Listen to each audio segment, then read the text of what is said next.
I'm Paul Kennedy, and this is Ideas.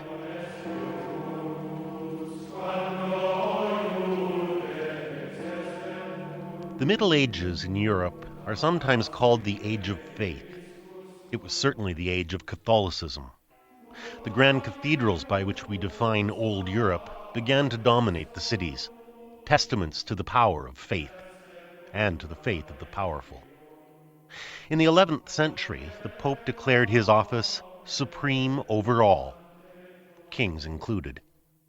And in the daily life of rich and poor alike, matters of heaven and hell, sin and salvation, were as important as eating and lovemaking, often more so.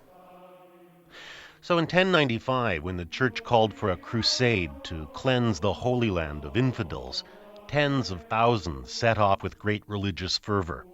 They were proud to wade in the blood of the Saracens up to their horses' knees.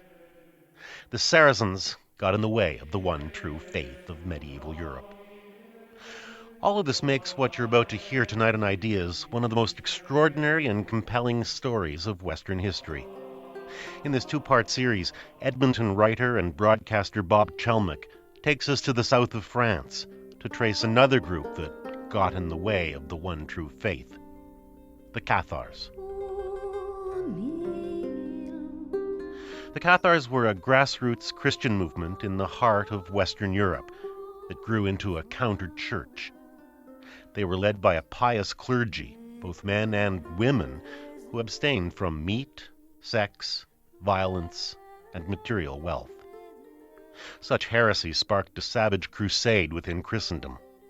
Then the new Holy Inquisition found every last member of the Cathar clergy and burned them alive. Bob Chelmick calls this story Amor versus Roma.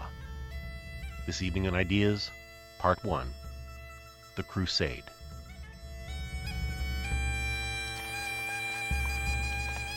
Farmers and shepherds are nowhere to be seen. Not in the vineyards, not in the orchards, not in the fields. On this hot summer day in Languedoc, July 21st, 1209, they are all in hiding.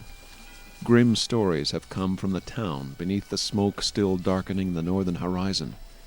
The army, sent by the Holy Father in Rome, has murdered every man, woman, and child there.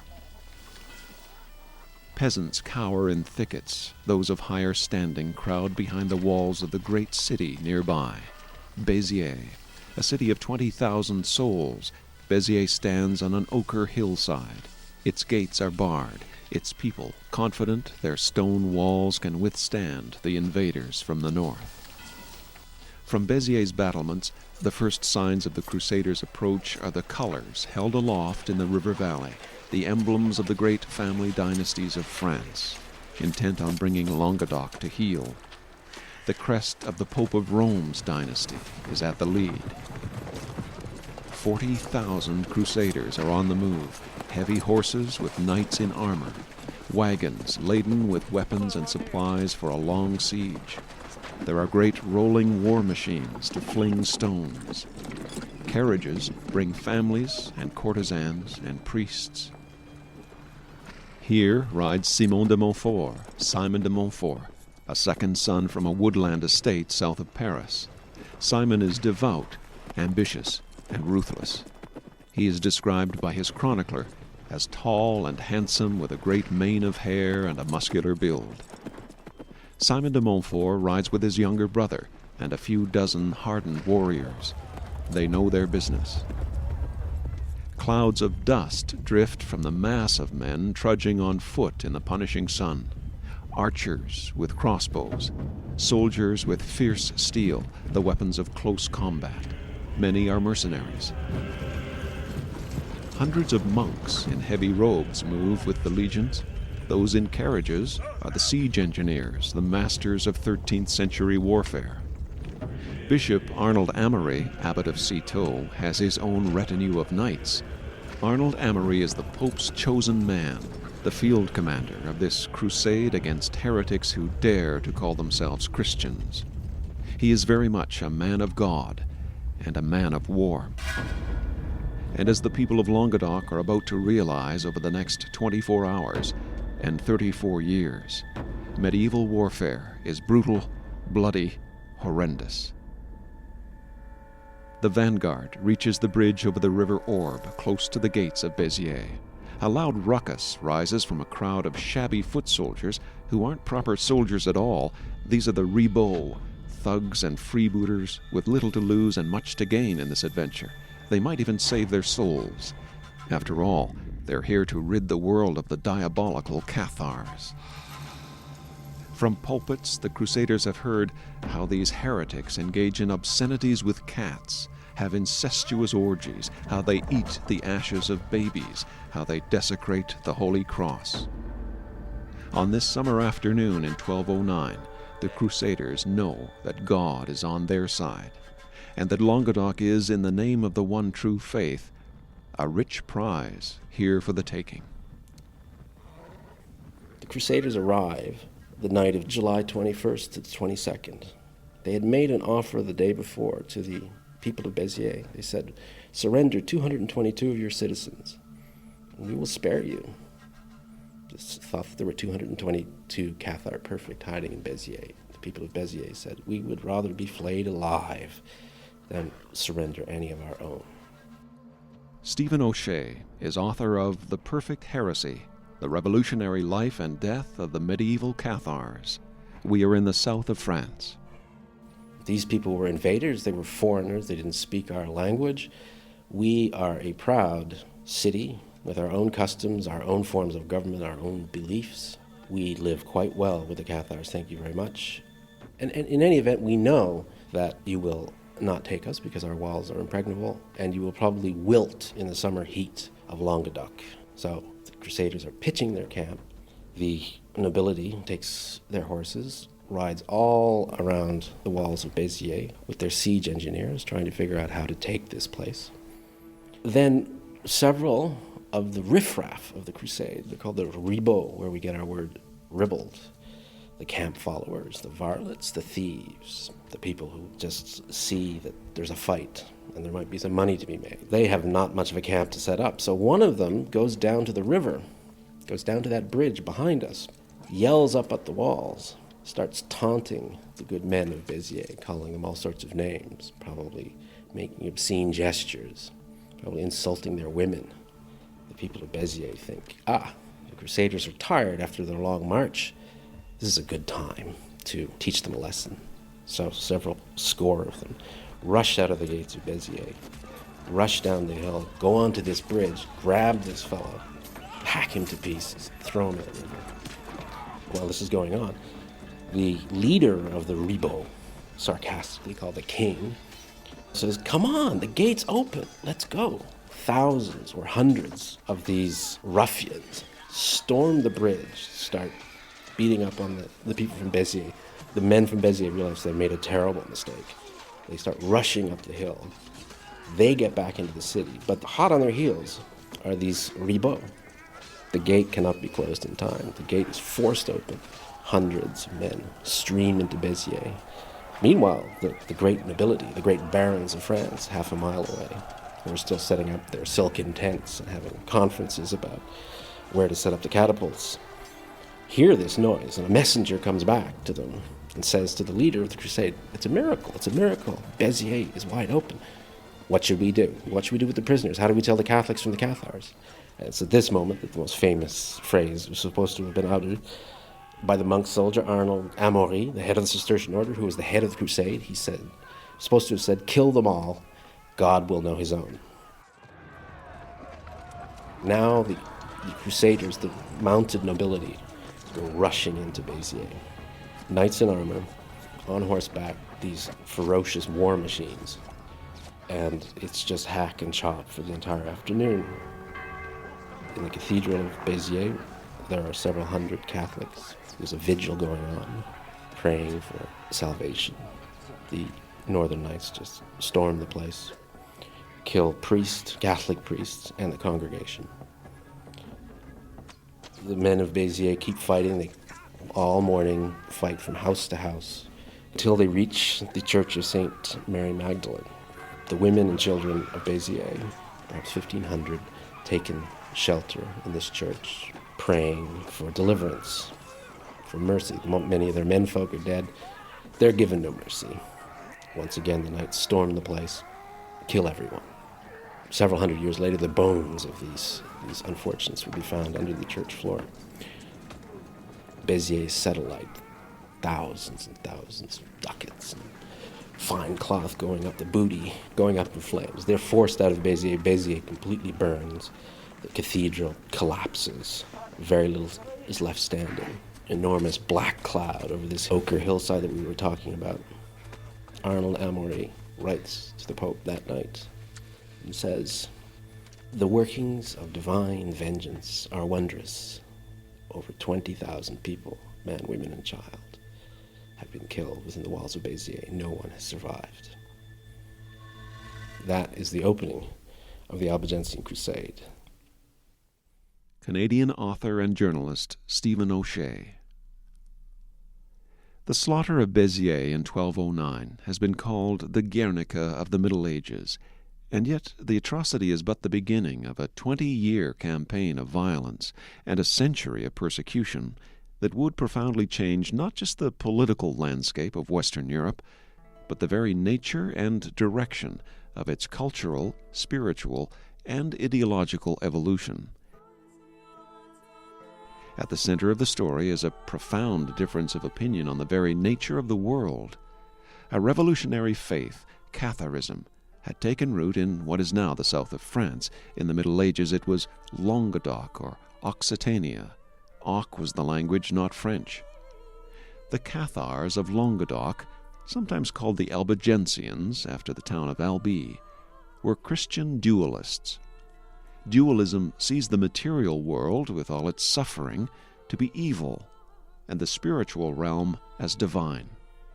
The Cathar calling was to find salvation, to escape a cycle of rebirths by undergoing a single purifying ritual, and then leading a life of uncompromising self-denial.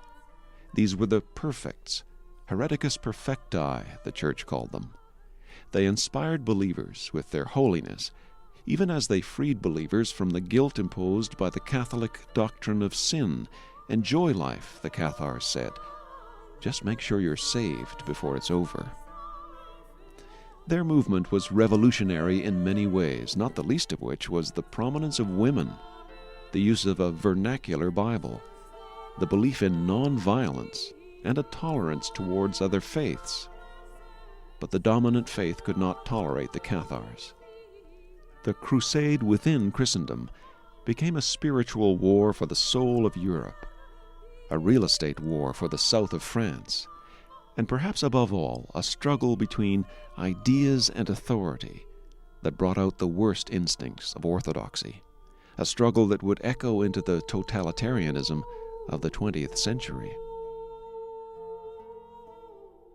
If you want to understand modern Catholicism, then the medieval church is a very good place to begin. Any offense to ecclesiastical power was an offense to divine order, social order. It turned the world upside down.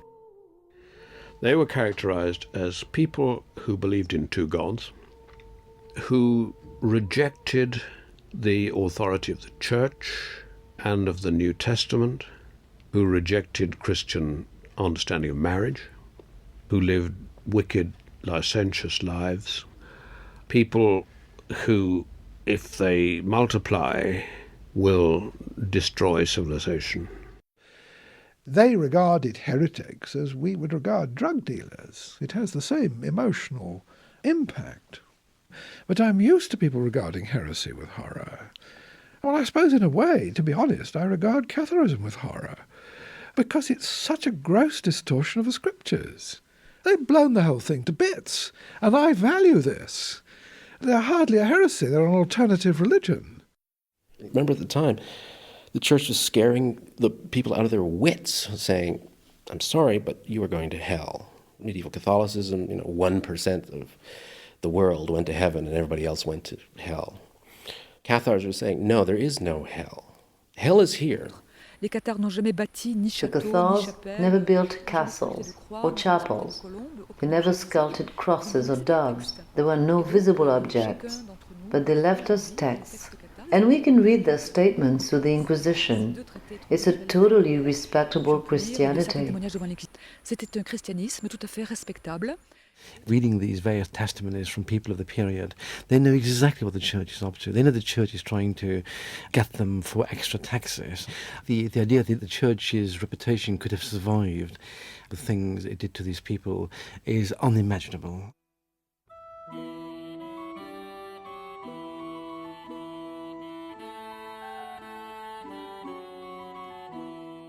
It's sometimes forgotten in our view of the Middle Ages as being just this dark interregnum between the glories of classical Rome and the glories of the Renaissance. It's forgotten that the Middle Ages were several different periods.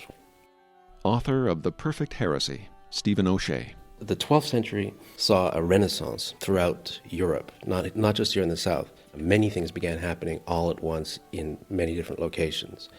The people were better fed. They began using a plow more adapted to European soils that would, instead of just scraping the top of the loam, as the Romans did, they started planting beans, which is full of protein. The era of the great plagues had not yet descended upon Europe, so materially life was better. Intellectually life was more stimulating. For example, schools were formed in Bologna, in Paris. Schools were formed that were still not controlled by the church. They were sort of a spontaneous intellectual combustion throughout Europe. The towns that had been moribund and little more than a collection of huts started to grow, especially here in the south. Toulouse, Carcassonne, Béziers, Narbonne. Trade revived. A new class of burghers that would eventually become the bourgeois, but because of this trade, the explosion of guilds, of artisan work, they began wresting power from the nobility and the clergy. One of the most important things is that there was a spiritual reawakening. People exchanging ideas, very dangerous, very stimulating. People began wondering about the nature of God. There were all sorts, suddenly in the 12th century, there were all sorts of reformers, self-proclaimed messiahs, charismatic loners who would sweep through towns. There was tremendous religious fervor, channeled partly into the Crusades, but partly at home. All of these heretics taking advantage of the changed conditions. And the church itself was sort of caught flat-footed by the growth of the towns and by the growth of these new classes. So people stepped into the breach. The Cathars weren't the only unorthodox approach to Christianity 300 years before the Protestant Reformation, but they were the most widespread in Languedoc, now the south of France. The proximity of Arab Spain may have been a factor. Dualism had arisen in Persia. Europe was emerging from its isolation, and its culture was effervescent, especially in Languedoc, where the arts were rich with invention. The troubadours emerged with their passionate love songs. This revolutionary emphasis on human love over religious duty rankled the Catholic Church. So too did the inclusion of Jews in civil society. The Jewish mysticism of the Kabbalah was emerging in Languedoc, and in the days before the fall of Béziers, when Count Raymond Roger Trinquevel left for Carcassonne to raise an army in defense, he was escorted by the Jews of Béziers, who knew all too well the atrocities of crusaders. There was indeed much in Languedoc to worry the Church, but as Stephen O'Shea points out, there was little sympathy in Languedoc for the Church. The church in Languedoc it's often said it was corrupt, but it was probably no more corrupt than the church elsewhere. But corrupt meaning there were a lot of bad eggs, corrupt bishops, and it was very common for the priests to live with concubines. The church's message of poverty was contradicted by its enormous tax-gathering apparatus. And there's another reason. In many ways, the best and the brightest of the church in the 12th centuries did not go into these towns and villages. The best and the brightest, if you wish, were the monks. There was a new order of monks that was created called the Cistercians, attracting the best and brightest men of orthodoxy, founding monastic houses all over Europe. But these monasteries were once again out in the wilderness. It was the old model of monasticism. So brilliant men out in the wilderness, leaving the towns where there was this intellectual, spiritual effervescence, to the secular clergy who might be corrupt, who might not know what exactly Christian orthodoxy was, might have very bad religious education. And so there was no response to the natural longing of the laity. In walked the heretics, in walked these visionaries, but in walked the Cathars. What attracts people to the Cathars, I think, is, by and large, their genuinely high moral life. Malcolm Lambert is a retired professor of history at the University of Bristol and author of books on the Cathars and on medieval heresy in general. Lambert clearly distinguishes between the mass of believers and the Cathar perfects, those who call themselves the good men and the good women. A perfect lived an austere life within the community and spread the faith. A fundamental belief that all matter is evil and is the creation either of the devil as a fallen spirit or by the devil as an agent of an evil god or principle, that the business of the true Christian is to escape from this evil world of matter, to escape from a chain of being which pins souls which are really fallen angel, imprisons them in the creations of Satan across perhaps a whole series of lives. By accepting the consolamentum, being consoled in the contemporary phrase, accepting after careful preparation and choice the laying on of hands and the gift of the Spirit, they draw themselves out of this world of matter, they abstain from sexual intercourse, from the eating of meat, and live a moral life, not lying or stealing or engaging in works of bloodshed. They become, as it were, supreme monks, and if they persevere without any deviation from this rigid asceticism and this morality, they are secure of salvation. That small elite are the carrying class of the whole movement. The mass of followers await salvation and hope that they may be consoled on their deathbeds when they don't have to observe these crippling standards of renunciation. The consequences, of course, for orthodox belief are quite clear. All sacraments must be rejected that involve the use of matter, baptism, the Mass. The whole structure of Catholicism is destroyed. You substitute for ornate churches simple houses in which people are consoled, with a quite limited ceremony. It has something, I think, of a Protestant appeal about it. It is magnificently simple. Do this, and you'll be saved. I'm Beverly Kinsley. I'm a professor at Harvard Divinity School and a specialist in the history of medieval preaching and heresy. The Cathars saw themselves as the true church. They dedicated themselves to a life of asceticism, a life of simple service to each other. They taught each other trades, and it was also a community that was very strongly linked by families and that was inspired by the Holy Spirit and that stood in opposition to the wealth and power of the Roman Church that they saw all around them. They were opposed to the crusades. They were pacifists. They were opposed to material excess. And they were very committed to that as the true way of life. They saw themselves as being like the early Christians. My name is René Weiss. I'm a professor of English literature at University College London. René Weiss is author of The Yellow Cross, the story of the last Cathars. The question people always ask is why in this particular region, what happened? And I think the history of the region effectively becoming very conscious of a big neighbour, i.e. France. That area was not part of France at that time. So in a sense, I mean, Catharism and the political desire for independence in the region certainly went hand in hand. And astonishing, to this day, in certain parts of Languedoc, people talk about les Français, as if the French were a culture apart, as it were. Les bonnes femmes. Le mot cathar est un mot qui n'existe pas. Il a été très très peu utilisé au Moyen-Âge, uniquement par un clerc rhénan. The word Cathar is a word that didn't exist, was used very little in the Middle Ages, and was never used in Occitania, in Languedoc. It's a word we use today in tourism and commerce, but neither the medieval heretics nor the Southerners ever called themselves Cathars. They called themselves Christians or apostles. Their believers call them good Christians, and the clergy good men and good women. Bons hommes ou bonnes femmes. French historian and author Anne Brenon reminds us that the terms we use in reference to the Cathars are mostly those coined by their persecutors. The victor gets to write the history. From a distance of 800 years, the terms don't seem pejorative.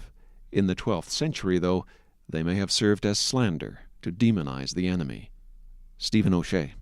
There's a debate about Cathar. Some hold that it comes from katharos, the Greek, which is where we get our word catharsis, which means a purification. Katharos means pure. But it's very unlikely that the church would call its worst enemies the pure. And in fact, the first time the term was used was in 1163 in the Rhineland, in what is now Germany, when some dualist heretics were detected and burned. The monk who described this burning said that these people were Ketzer, which is translated as Cathar, but Ketzer is Low German for a catter. Could be that he was calling them cat worshippers and practicing the obscene kiss, which is basically lifting a tail of a cat and kissing it. The origins of Cathar terminology may be debatable, but the source of the Cathar belief itself, their particular dualist slant on Christianity, has been determined through research in Western and Eastern Europe. British historian Malcolm Lambert. It's quite clear that it derives from the Eastern heresy of Bogomilism, which begins in Bulgaria with the parish priest Bogomil in the 10th century, and there is a landfall of Bogomilism moving into Europe. We don't exactly know who the first Western Cathars were. We know that there were sightings in the 11th century, then a lot of sightings in the 12th century. One of the most famous was Bernard of Clairvaux, who was one of the greatest churchmen of the 12th century, a Cistercian. He was a confidant and a maker of popes. He was a preacher of crusades. He was the force behind this great Cistercian order, and he was the great champion of orthodoxy. He went down to Languedoc in 1145 to preach against what was perceived as heretics in Toulouse and in the area around Toulouse. He was feted. He was given all the honors due to him. A few heretics were offered up and they converted in style in Toulouse. He went on a preaching tour, a revivalist tour, and he went to a market town north of Toulouse called Verfeil. He was supposed to overawe the populace with his golden tongue. Got ready to speak in the church. The people laughed at him. Knights came riding into the church, came pounding on the doors of the church and the walls of the church, making his sermon inaudible. This would be equivalent to somebody silencing the President of the United States. At that moment, Bernard of Clairvaux realized this was not your ordinary heresy. This was a heresy that had spread throughout all classes, through an entire population. This was in 1145. It's an amazing incident. The Cathars came out into the bright light of day about 20 years later, when a debate was organized south of Albi, and there were several bishops from England, from France, from Languedoc, with these unidentified holy men. Were very cagey and basically swore their allegiance to the New Testament and didn't say anything unorthodox. But it was only when they were asked about the role of the church that they dropped the veil entirely and just said the church was staffed with ravening wolves and hypocrites and seducers, that they were worshiping the wrong God, saying this in front of the most powerful people in the land. But they were not burnt because probably the people organizing the debate, the local lord of Lombez, was probably a Cathar sympathizer, and probably the entire crowd was sympathetic. A few years later, in a town called St. Felix, there was a heretical conclave in the wide open. There were Cathar bishops from France, from Italy. There was even a Bogomil from Constantinople who met for several days in 1167 to talk about dogma, to talk about the organization of Cathar parishes. This is a counter-church. Why does it succeed in implanting itself and having a long history in some places, alarming church authority, alarming the papacy, and not in others? Professor Malcolm Lambert. And I think one vital clue is, was there effective persecution stamping on the beginnings of the heresy, rounding up the effective enthusiasts who spread these beliefs? I think our evidence is that Catharism did have a hold in northern France, but it is there effectively persecuted. Classic case is England, where a party of Cathars turn up, are rounded up, are brought before King Henry II at the Council of Oxford in 1166, are interrogated, condemned, branded, and turned adrift. That was the effective end of Catharism. England was, by medieval standards, a tightly governed country, and the king with the bishops acted effectively and immediately, and of course it had the cover of the Channel.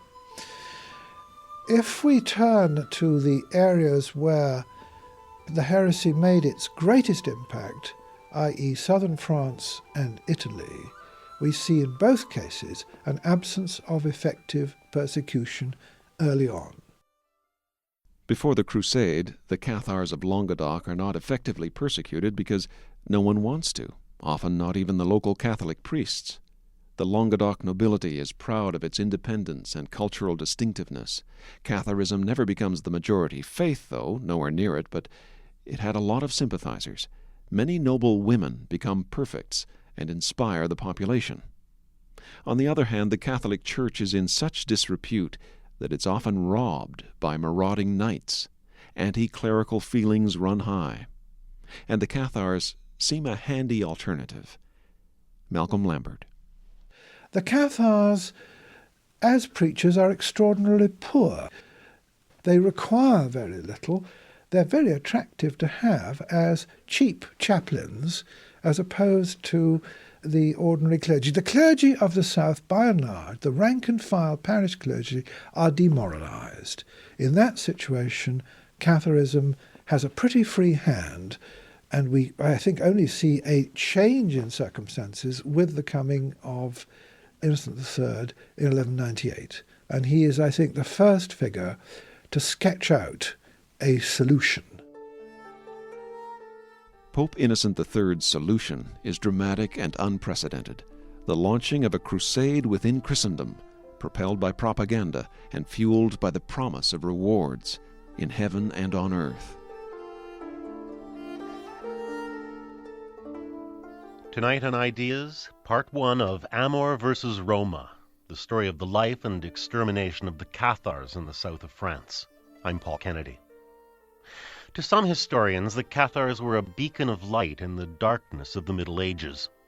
To others, a serious threat to the very nature of Western civilization. And a few even suggest they were merely a handy excuse for a land grab.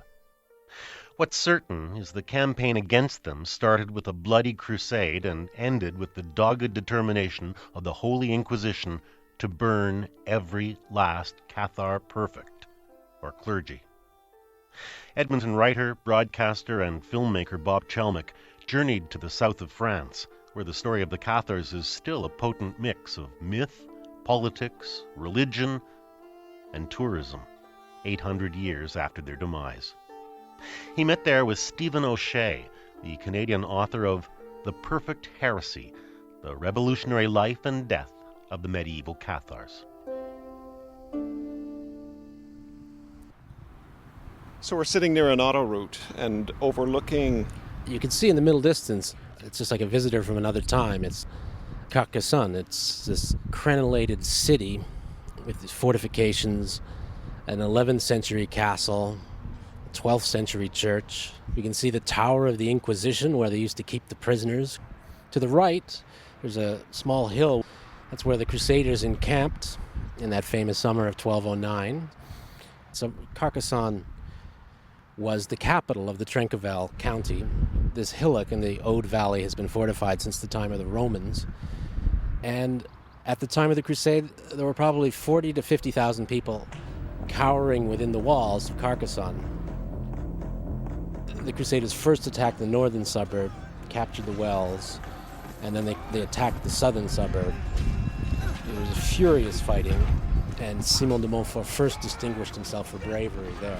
It's when they realized that the southern suburb was too well fortified, so they engaged sappers to mine under the walls, to dig under the walls. How did they get to the walls under this rain of crossbow fire? It's kind of interesting. They built what's called a cat, or a bailey, which is basically a big tower on wheels covered with animal skins of freshly slaughtered animals, so that this tower was completely surrounded by dripping blood and gore. So the defenders on the wall would be trying to set the tower alight, this mobile tower, with flaming crossbow fire. It would land in the blood and fizzle out. The attackers would slowly roll it over the moat, Monty Python style basically. Scores of people huddled under this tower, and they would bring it directly to the walls. The minute they got to the walls, they would start to dig furiously under the walls where no one could reach them. Because the mobile tower eventually did catch fire. It eventually did catch fire, yes. Once it was flaming when it reached the walls, so they had to dig even more furiously than they normally had to do. This tower was on fire in front of them. It collapsed, but they had already dug deep enough under the walls so that they couldn't be caught by archer fire. Then they spent several hours digging far underneath the walls, so that they were basically mining the wall from underneath.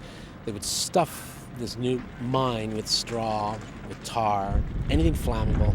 Then they'd set it alight in the middle of the night. All the supports would catch fire. The wall would be standing on nothing and would collapse. The minute it collapsed, the wall was breached. The Crusades stormed the suburb, Castellar. They got through, and then they sort of prematurely celebrated their victory after slaughtering all the defenders. They left just a skeleton force there of several hundred people. The fellows within Carcassonne proper came rushing out of the gates of Carcassonne and slaughtered all the Crusaders who were there. Then the siege began in earnest. A month later, the Crusaders would take Carcassonne by cunning and by flouting the rules of war. Count Raymond Roger Trencavel was promised safe passage out of his city to negotiate. He was clapped in irons. Carcassonne, disheartened, surrenders. They decided not to kill the Carcassonnais because the Crusaders were mad at themselves because they had burnt Béziers down. All the loot of Béziers had gone up in smoke. They didn't want to do the same with Carcassonne, so they allowed everyone to leave the town unharmed, wearing only the shirt on their back. One at a time, they had to leave through a small gate. Anyone who was hiding any jewelry was ripped off them. They were body searched, and they were just left go out into the wilds. The outcome of the siege of Carcassonne is a bit of a puzzle to historians, given what was soon to become the routine, burning heretics alive. No attempt was made to sort the Cathars from the Catholics of Carcassonne. They all went free. Some say this points to the real purpose of the Albigensian Crusade, that it wasn't ultimately about heresy. It was about land, wealth, and feudal ideology. I think the impetus actually comes much more from secular authority than it does from the church. Professor R.I. Moore of the University of Newcastle upon Tyne looks at the origins of the Albigensian Crusade differently than many historians, and it's a contentious issue. Moore says it may have been more a matter of hearsay than heresy, that the Cathars were mere pawns in a power game. The argument that the clergy of the Languedoc were lax and careless and not sufficiently on the ball about heresy was coming from people who may well have thought that intervening in the Languedoc would be a good idea. R.I. Moore suspects charges of heretics running amok in Languedoc were simply a move to justify military action against the South. It wasn't just a real estate war either, says Moore. The northern nobles saw Languedoc as backward and in need of a strong overlord.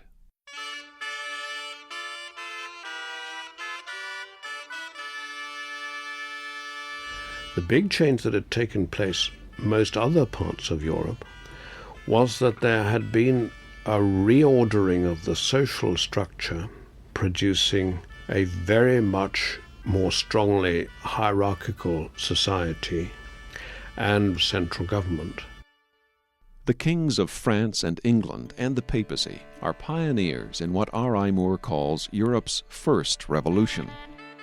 Military might and divine right brought changes in landholding, social structure, and government, all concentrating more wealth and power in the nobility and the church. The upper class has the upper hand in the first revolution. Farmers, once free in this agrarian society, are now harshly drilled by a landlord who takes much of what they grow. The crown and the church always get their share. This is progress. The folks in charge like the system. What's more, they want to export it to backward places like Languedoc, seen as ungovernable, where free people still own their own land. It would be too easy at this point to suggest that what we have here is an ancient version of the classic political struggle of central control versus free enterprise. But it's tempting. Stephen O'Shea. There was no king of Languedoc. There were competing lords and counts, minor counts. In the towns, the merchant classes had this nascent democracy, nascent oligarchic democracy, where they would elect consuls to govern the towns, to establish the bylaws of the towns. The feudal model of a marriage between church and king, enforcing orthodoxy and order, did not exist in Languedoc. The centralized monarchies that would eventually prevail in England and in France simply did not exist in Languedoc. Languedoc was a patchwork of principalities because of inheritance law. There were co-lords, there were 35 co-lords of Mirepoix. There was a litigious society. In some ways, if you think of the ancient city-states of Greece, after the fall of Athens, we sometimes say it was a terrible time because there were all sorts of wars between Thebes and Athens and Corinth. But that also gave us Plato and Aristotle. And it was actually a sign of cultural dynamism. So in the cracks caused by these power struggles, here there's the power struggle and the burghers as well, and the bankers, Catharism was allowed to flourish because nobody had enough time to suppress it. Maybe so. But this opinion from R.I. Moore exposes the serious rift among scholars over Catharism as a real heresy versus Catharism as a red herring. I'm quite certain it wasn't as much as it was made out to be. The question is whether it was anything at all. And that's a hard question to swallow for Harvard Divinity School professor Beverly Kinsley. To her, it smacks of revisionist history. The Cathars weren't invented. They existed. They were real, committed Christians. But there are people who want to minimize their importance or even say that they didn't exist. But there's a lot of tension in scholarly circles. People are identified as being pro-Cathar or pro-church, I guess. So people feel obliged, for example, when they review my book about Cistercian preaching, to point out that I'm pro-heretic. And I am. Pro-heretic is a label Kinsley is happy with. In the 12th century, that opinion was not widely shared outside of Languedoc. R.I. Moore.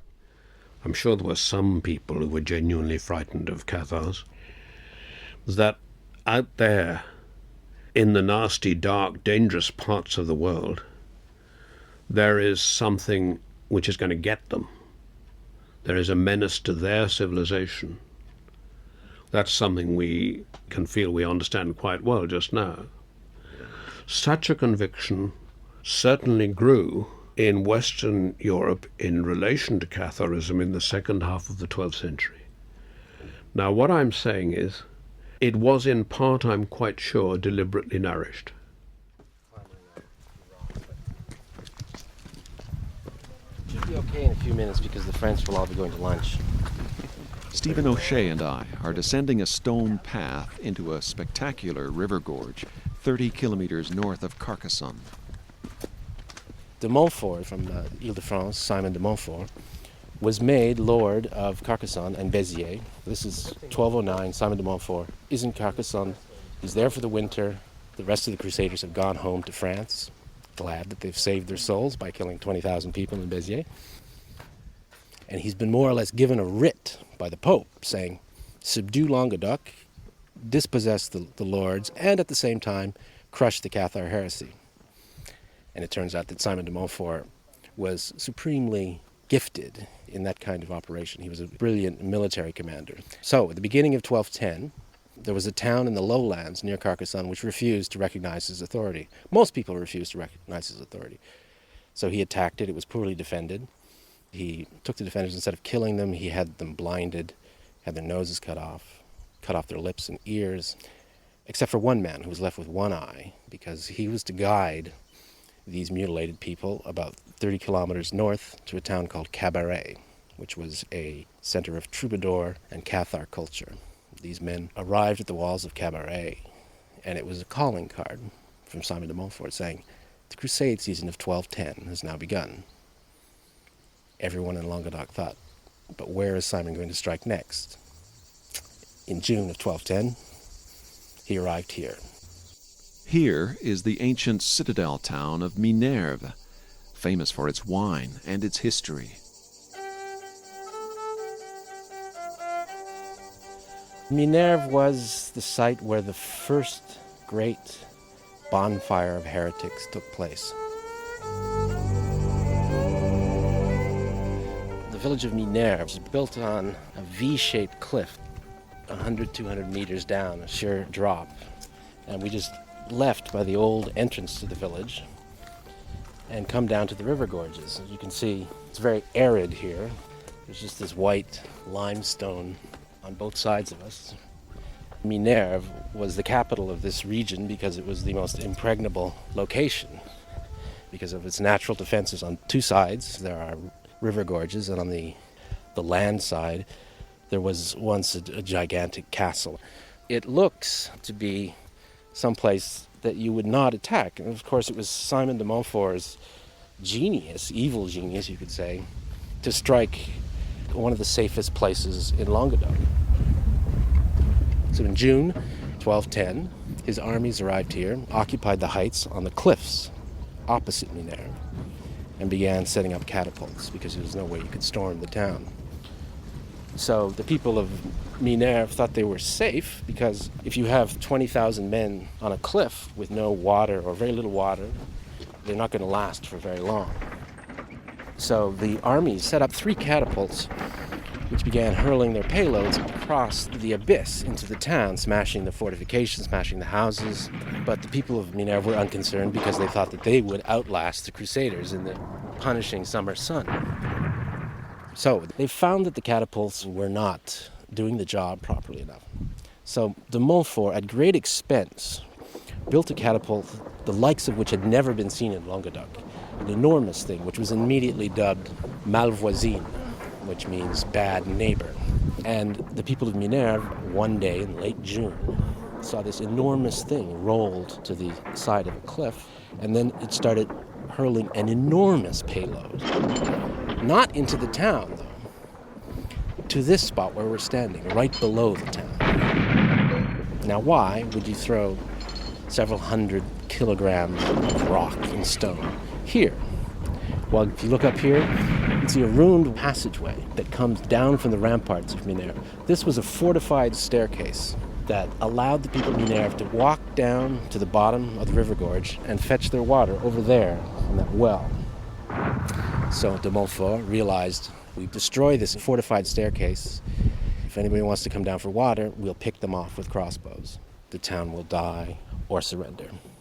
So Malvoisin started doing its dirty job. The people of Minerve were terrified, realizing they were up against a beast of medieval technology. Desperate times, desperate measures. The people of Minerve decided that they would try to destroy Malvoisin. So on one moonless night in early July, 1210, a commando of men sneaked down into the gorge. There were thousands of crusaders sleeping on the cliffs above. They had with them burning brands, torches. They scaled the sheer cliff. They started spreading oil, anything flammable up against it. They slit the throats of all the sentries. They were about to light the flame when an alarm was raised. It turned out, a very strange moment of history, that one of the sentries was in the bushes relieving himself. Because of that necessity, his throat was not slit. They didn't find him. The alarm was raised, and Malvoisin was saved at the last second. And it continued its work for the next week or so, and finally, the town began running out of water. Every night, they would have to throw their dead over the cliff here into the gorge. The summer wore on, and finally they surrendered. Simon de Montfort, with Arnold Armoury, enters the town. What does he find? 140 Cathar perfect. There couldn't have been more than 1,000 or 2,000 in all of Languedoc. And they said, you can either recant or burn. Only 2 recanted. So there was 138 who were brought down to this dry riverbed, and they were thrown into the fire. And this was the first great bonfire of the crusade, and the first of many, one should add. The bonfire of humanity below Minerve would burn into the night, filling the river gorge with a ghastly presence. In the firelight reflecting off the white limestone cliffs, the crusading monks would be singing, knowing the heretics were going to hell. Perhaps the Cathars were singing, knowing they were leaving hell to meet the good God. As Stephen O'Shea says, everyone sang because everyone knew they were right. Burning Cathars alive in the name of the one true faith would eventually exterminate this grassroots religion. But it did not die easily. It would be 34 years before the fall of the final Cathar bastion, Montségur. It would take another century of intense spiritual police work to finally put the last Cathar perfect to the stake.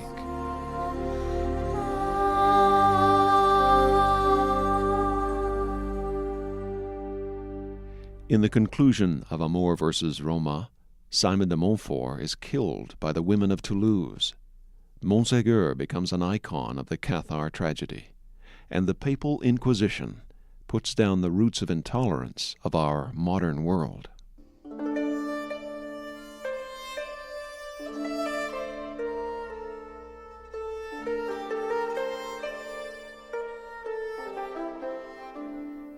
Amor versus Roma, Part 1, The Crusade. Written and presented by Edmonton broadcaster and filmmaker Bob Chelmick. The executive producer of Ideas is Bernie Lucht, and I'm Paul Kennedy.